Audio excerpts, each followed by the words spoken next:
హైదరాబాద్లో దారుణం. స్కూల్లో తాను చెప్పిన వెంటనే పుస్తకం తెరవలేదని ఇద్దరు విద్యార్థుల్ని గొడ్డును బాదినట్టు బాదాడు ఓ టీచర్.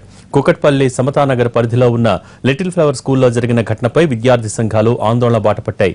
8వ తరగతి చదువుతున్న వంశీ, విఘ్నేష్లను లెక్కల మాస్టర్ ఇష్టానుసారంగా కొట్టడంతో ఒకరికి తల మీద, మరొకరికి చేతుల మీద తీవ్ర గాయాలయ్యాయి.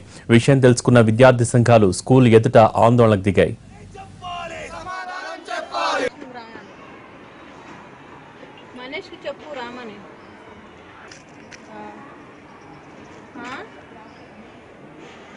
చాలా బాధపడుతున్నాను.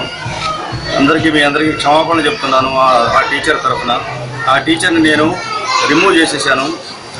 అందువల్ల జరిగిన దాన్ని నేను పిల్లల వెల్ఫేర్ గురించి ఆలోచించే వ్యక్తిని కాబట్టి దీన్ని పరిగణనలోకి తీసుకుని ఈ విషయాన్ని క్షమించమని చెప్పని మిమ్మల్ని అందరినీ అడుగుతున్నాను. ఇంకోసారి ఇది ఏమాత్రం ఇలాంటి సన్నివేశం జరగదు అని హామీ ఇస్తున్నాను. అలాంటి టీచర్కి నా స్కూల్లో స్థానం లేకుండా చేస్తాను.